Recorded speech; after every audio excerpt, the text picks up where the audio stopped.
धपाधप पाय आपटत, आपण पाय आपटत जातो ना घरी, धपाधप पाय आपटत एक लेकरू घरी आलं, वस्तूंची फेकाफेकी करत घरामध्ये गेलं. तिन्ही सांजेची वेळ, रात्र झाली नव्हती. आई अशीच देवासमोर दिवा लावित होती. जगासमोर जे चालत नव्हतं ते घरामध्ये मात्र चाललं. बाहेर जे बोलता येत नव्हतं ते लेकरू आईसमोर बोललं. म्हणाला, खोटारडी आहेस तू आई, खोट्या मार्गावर चाललीस, आजपर्यंत माझ्याशी तू खोटच बोललीस. म्हणाला, खोटारडी आहेस तू आई, खोट्या मार्गावर चाललीस, आजपर्यंत माझ्याशी तू खोटच बोललीस. आशीर्वाद देताना काय म्हणतेस की माझं काहीच अडणार नाही आणि माझ्या बाबतीत कधीच काही वाईट मुळी घडणार नाही. आईपासून काय लपतंय तिच्या लक्षात आलं. तिने बाळाला घोटभर पाणी प्यायला दिलं.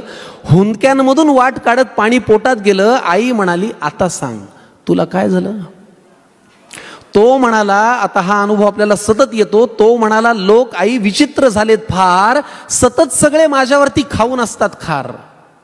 तो म्हणाला, लोक आई विचित्र झालेत फार, सतत सगळे माझ्यावरती खाऊन असतात खार. त्यांच्या त्या अशांत अस्वस्थ नजरा मला कळतात, जाणवतं मला माझ्यावरती ते खूप खूप जळतात. बरं, माझ्याविषयी माझ्याच माघारी बोलतात लोकांजवळ, मी पुढे जातोय ना माझा माझा, का पोटात यांच्या कळ. बरं, वाईट याचं वाटतं की या वाईट लोकांचा एक संघ झालाय आणि मी वाईट वागत नसून त्यांनी मलाच बाजूला केलाय. आई म्हणाली, बाळा तुला माझा प्रश्नच नाही कळला, मी तुला काय झालं म्हणाले, तू त्यांचा त्रास सांगितला.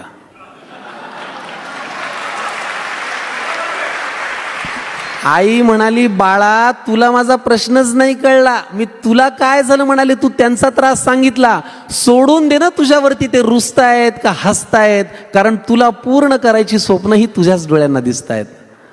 त्यामुळे घराघरात हा देण्यासारखा सल्ला आहे की तुझ्या अपयशाची लोक पाहतायत ती सगळी स्वप्ने खोटी कर. तुझ्या अपयशाची जी लोक पाहतायत ती सगळी स्वप्ने खोटी कर. दुसऱ्यांची रेघ पुसण्यापेक्षा तू स्वतःची मोठी कर.